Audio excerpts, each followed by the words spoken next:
భారత రాజ్యాంగం అమల్లోకి వచ్చి 75 ఏళ్లు పూర్తి అయినట్లు పెందుర్తి ఎమ్మెల్యే పంచకర్ల రమేష్ బాబు అన్నారు. పెందుర్తి మండల పరిషత్ కార్యాలయంలో నిర్వహించిన రాజ్యాంగ దినోత్సవ వేడుకలు ఆయన ముఖ్య అతిథిగా పాల్గొన్నారు.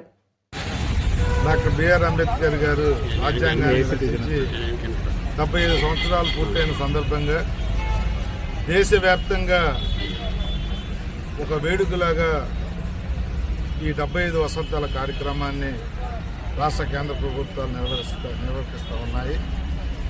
మరి ముఖ్యమంత్రి చంద్రబాబు నాయుడు గారు పిలుపున్నారు, ఉప ముఖ్యమంత్రి పవన్ కళ్యాణ్ గారు పిలుపున్నారు.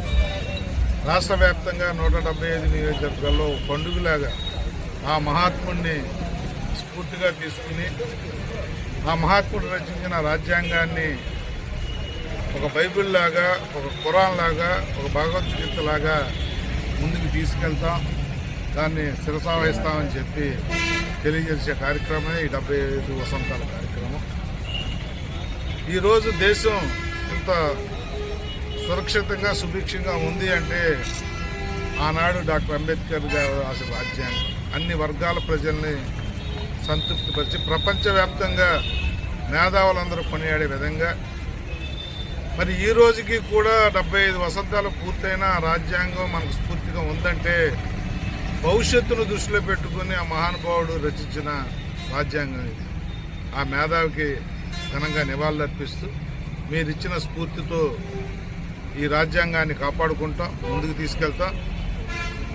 బడుగు బలహీన వర్గాలు, అణగారిన వర్గాలు అందరికీ కూడా మా ప్రభుత్వం పెద్దపీట వేస్తాం. ఈ స్కీములు కానీ మేము చేస్తున్న గతంలో 5 సంవత్సరాలు ఎస్సీ, ఎస్టీ, ముస్లిం, మైనార్టీ వర్గాల నిధులన్నింటినీ కూడా దారి మళ్లించిన సందర్భాలు మనం చూసాం. అది ఒక పీడకల.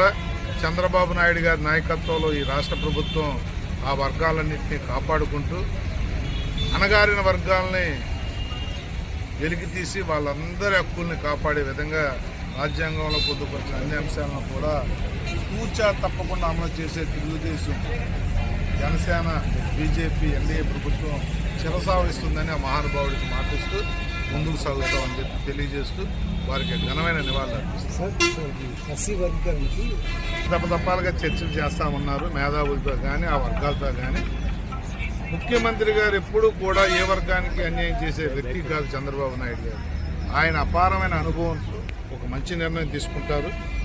అది అందరికీ ఆమోదయోగ్యమైన నిర్ణయం అవుతుంది అంతలో మనకి ఏమాత్రం అనుమానం అక్కర్లేదు. దప్పదప్పాలుగా ప్రతి వారం రోజులకి ఒక మీటింగ్ చేస్తూ ఉన్నారు ఇంటర్నల్గా. మరి ఆ మేధావులు అందరూ కూర్చుని నిర్ణయం చేస్తారు. అప్పటి వరకు మనం బయట మాట్లాడటం సమంజసం కాదు.